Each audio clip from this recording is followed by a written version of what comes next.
Kentucky has now essentially banned abortion in the state.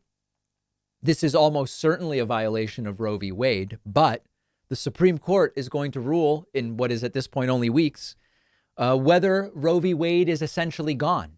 And that's the really scary part of this. Vox reporting, it is now practically impossible to get an abortion in Kentucky.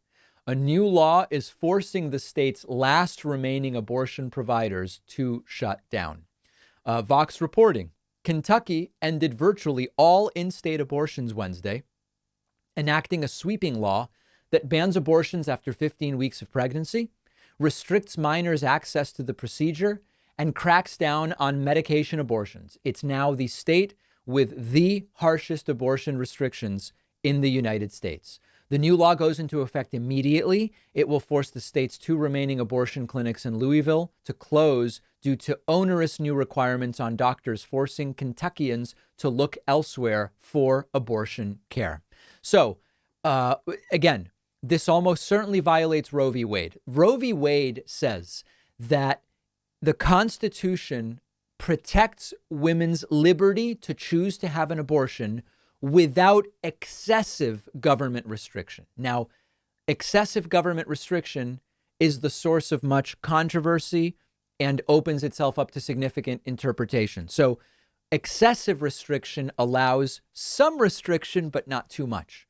And under Roe v. Wade, putting such onerous requirements on abortion providers such that they all close would, without a doubt, in any sensible interpretation of Roe v. Wade, be considered to be unconstitutional. That's onerous. If the requirements are so strict that every provider in the state closes and people seeking an abortion have to go to a different state, that would violate Roe v. Wade by any sensible interpretation.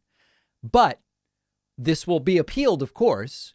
But during that process, the Supreme Court might decide in June, we are going to effectively overturn Roe v. Wade by allowing extremely harsh state laws to stand.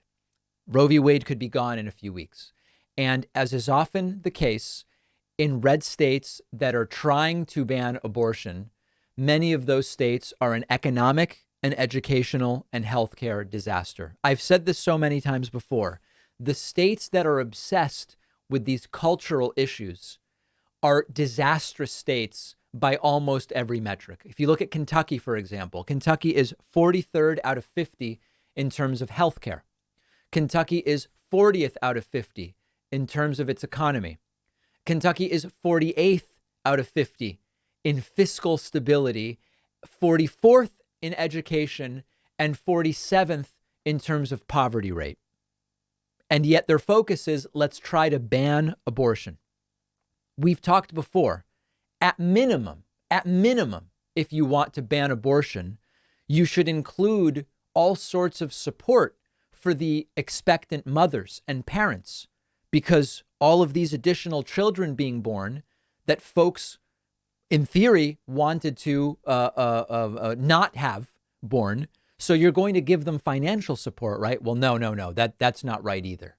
And this all ties back. I used to talk about this a lot. I haven't for some period of time. This is what's called strict father morality. You know, the strict dad who says, well, it's the principle. It's the principle. They want to control women's bodies.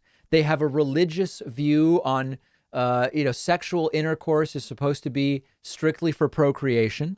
And they're against comprehensive sex education, and often they're against contraception. So that doesn't all wait, but you don't want abortion, but you also don't want to do the things to prevent unintended pregnancy. What do you want? And they say, well, we want procreative sex in the context of marriage, and anything outside of that means one needs to suffer the consequences. That's the right morality. If you get pregnant, you've got to have the kid, and you've got to deal with paying for all of the expenses of the kid as well.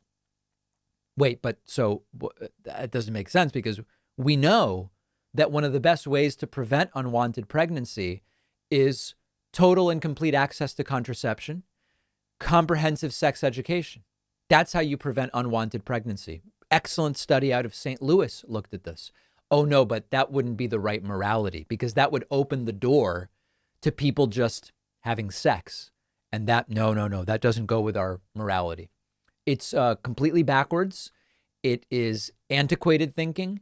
It is non-science thinking, but horrifyingly, and particularly if the Supreme Court decision at the end of June effectively reverses Roe v. Wade, this is going to be the law of the land in many, many red states. Now, as I've said before, what should the people in these states do? Because on the one hand, one approach would be, well, we need progressives and center-left Democrats and whatever to move to these states to change the laws by becoming involved in local government. Yeah, but that's a big uphill battle. It's almost easier to say to the folks who are rational and clear thinking, leave those states and go to a blue state.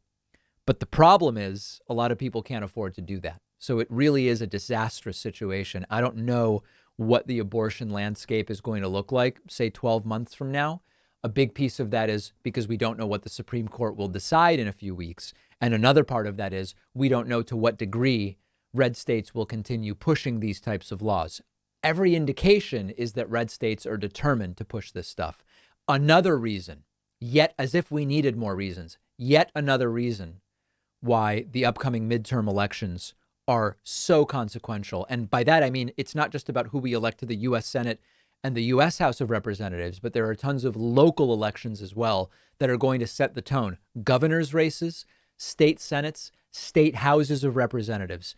We will talk about it more. We'll talk about what's at stake, but it is a very, very big deal. We'll have more on this on our Instagram. You can find The David Pakman Show on Instagram by searching David Pakman Show on Instagram.